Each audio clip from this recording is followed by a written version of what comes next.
Coach Galt does a really good job of kind of documenting all these things. So, we test 40, we test vertical jump, we test pro agility, we test broad jump. Did I say that? Broad jump. And then obviously the ones, the bench, the squat, power clean, stuff like that. And then what we try to do is we try to say, okay, our number in each area that we're looking for, say in the bench, you'd like everybody to bench 300 pounds, everybody in the program, or say for the lineman it's 400 pounds, or for the 40, you'd like to know how many guys you got run under 4.6, under 4.5, and under 4.4. So we kind of look at it that way. And I think in the spring, I think we had 5 guys that ran sub 4.5. With DeAndre Tompkins, I think we're running the fastest 40. I think at 4.36 or something like that. 4.40, 4.38, something like that. So kind of get an idea kind of where we were. And for us, what Deej does, he's looking at it and comparing it to when he was at Maryland, and comparing it to when we were at Vanderbilt, and just to kind of, so we'd have kind of a reference. So we did the same thing with the freshmen, and our thing is, let's test them as soon as they get it. Not after they've trained for a while. Let's get a true baseline of where they're at, and we're pretty impressed. I mean, you had like, for example, I think Jasicki benched 385 pounds, which he's almost a 400 pound bench presser coming in from day one.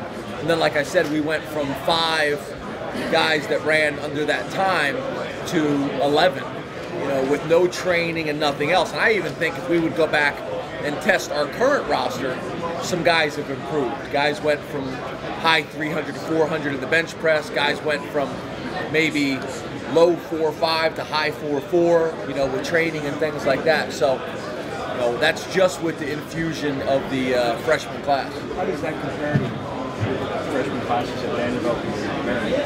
I think considering that we really only had about a month to put the recruiting class together,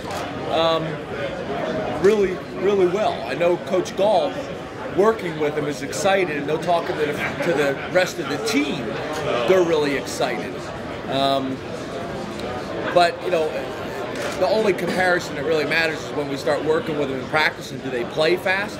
But considering we had such a short period of time to put it together, fortunately for us, we were able to go back to kids. It's not like we started recruiting kids that we didn't know, because that's dangerous to do that. So we were able to kind of fall back on kids that we'd been recruiting for a long time, or Penn State was already recruiting. So that was helpful. Is he really wearing that? Because someone talked to him. Well, I know. Why don't you say yeah? Well, it's the fact. You're right. We saw that coming. Yeah, that was discussed before you got here. here. I mean, that was blatant. So when he comes over, I'm going to ignore him.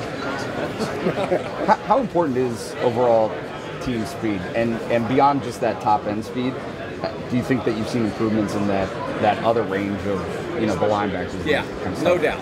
I think when you talk about speed, everybody thinks about DBs and wide receivers, and for us, we want to recruit that at every position. So that's offensive line, that's kickers, that's punters, that's everywhere. To me, the ideal O-lineman for us would be 6'5", 6'6", 270 pounds, plays high school basketball, is really athletic, and then get him with our guys, let him marinate for a year, and now you got a guy who's 300 pounds but lean and athletic, if that makes sense. We want to kind of do that across the board.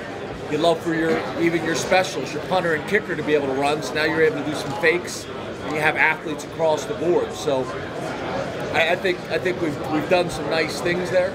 But that's an emphasis. The other thing I think when you talk about speed is everybody talks about just raw speed in terms of 40. It's also running systems on offense, defense, and special teams that allows the kids to play fast. A lot of times, the coaches can get up and do a clinic and draw up all these unbelievable things, but it doesn't matter what we know. It's what the kids know, and can they play fast. So that's part of, having a fast team as well is how you coach and how you play. You talk about allowing the offensive lineman to marinate, I think is your word. How difficult is that going to be these first couple years when your depth is not maybe what you would hope it would be? I don't want to put words in your mouth, but it looks like you might need some of these guys sooner rather than later. Yeah, we're just going to throw some Lowry salt on them and throw them right on the grill. There's not going to be a whole lot of marinating and putting it in the refrigerator for a while. But that's just kind of where we're at. That's just kind of where we're at. But Is that your big in an challenge? ideal world, you know, you'd like to try to be able to redshirt some of those positions, because what you say is, where are they going to be more valuable? And more times than not, they're going to be more valuable as a fifth-year senior compared to a true freshman, right? But sometimes you don't have the ability to do that. But it didn't seem like you deviated from the kind of offensive lineman that you like. You talk about the big hands and the guys who can grow into things. Did you still stay kind of true to what you want to do in recruiting with offensive linemen, even realizing you might need guys sooner rather than later? A couple things. When we got here, I didn't really completely understand where we were at, first of all. Number two, at that point, typically most of the guys have already committed, you know, at all the positions. So what you don't want to do is, you don't want to end up saying, well, I'm going to go take a kid now because of the situation I'm in, but I wouldn't necessarily have taken that kid on the front end. We didn't want to do that. So we may have signed another position of a kid that we thought was really a great fit for us in a lot of different ways, rather than take another kid just out of need at a position that maybe we were reaching a little bit. Does that make sense? Yeah. But I think Chance Sorrell's a perfect example of that. Chance Sorrell was 6'6", 252 pounds when he committed to us. But, you know, he worked like crazy, and I think he showed up at 296 pounds, 6'6", and still looks lean. It's amazing how many times I heard people at the spring game, you know, fans asking me about certain kids, and they're like, wow, you know, he doesn't look big enough. He only looks like he's about 250 pounds. Well, he's not. He's 290. He just carries it well. You know, and that's what we're looking for. We don't want those big nasties anymore. I mean, there's some exceptions out there. Sometimes you can find a kid who's massive and he still moves well. Those guys are hard to find. If you can get them, great.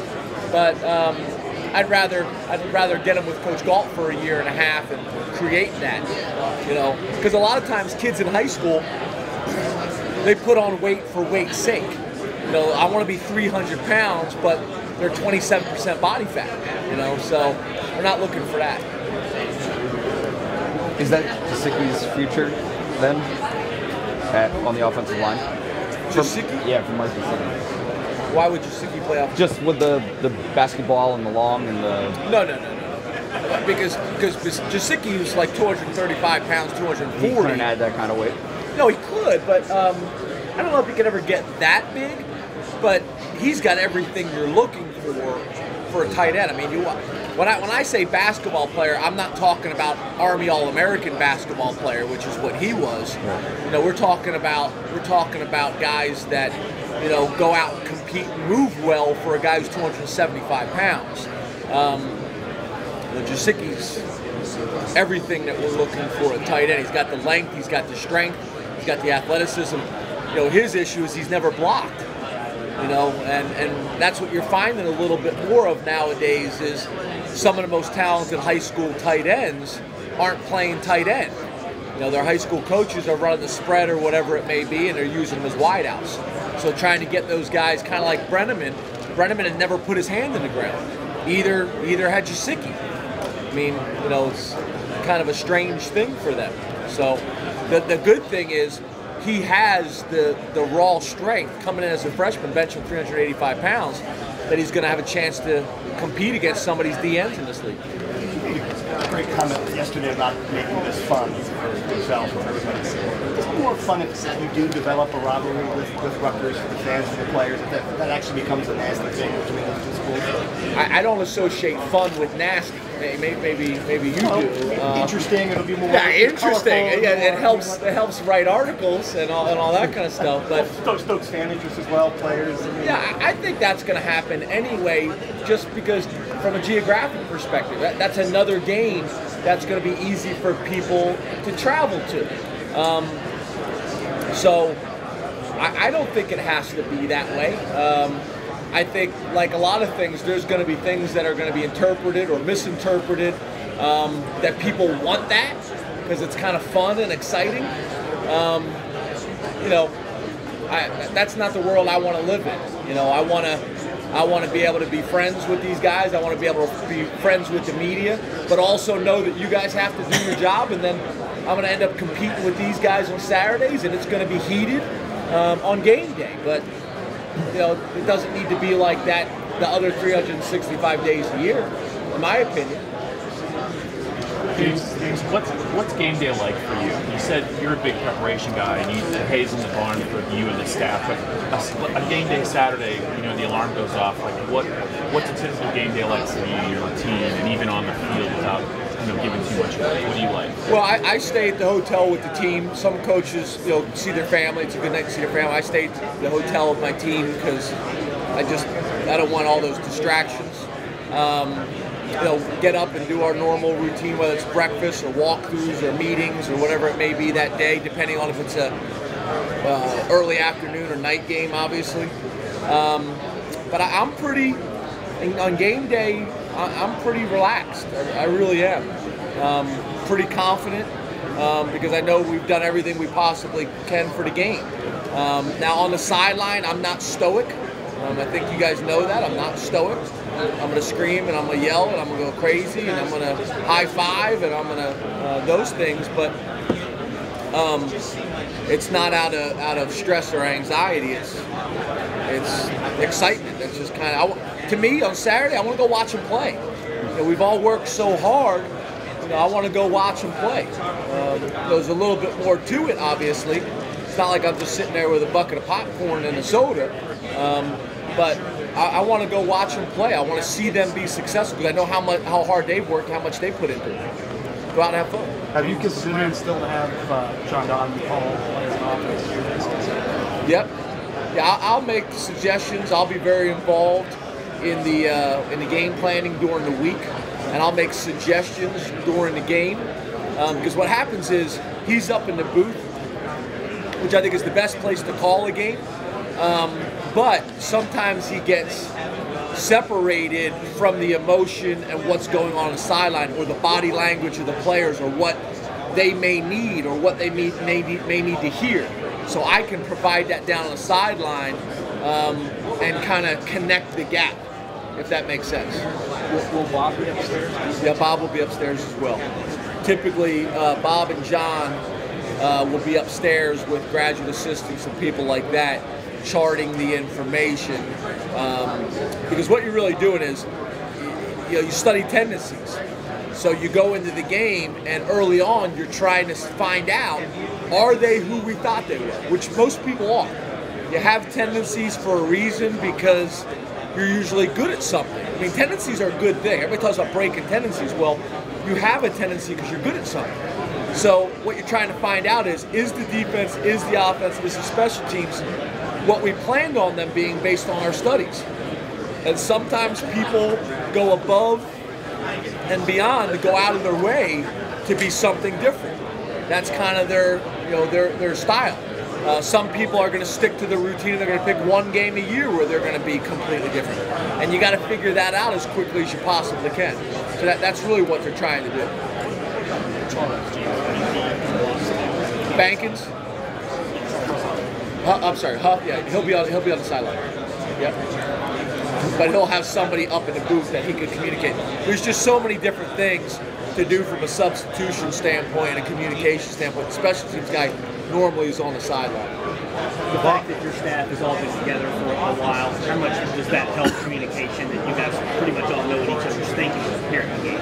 I think it really helps. I've never really seen or heard of a staff leave one place and that many people come. I mean, we had 14 guys come with us to Penn State, and I think that's been really helpful in recruiting. I think that's been really helpful during the spring, and I think it'll be helpful this year because, besides Terry, everybody pretty much understands how we do things and why. And Terry's been quick, picking things up real fast. I think him and Bob are working extremely well together.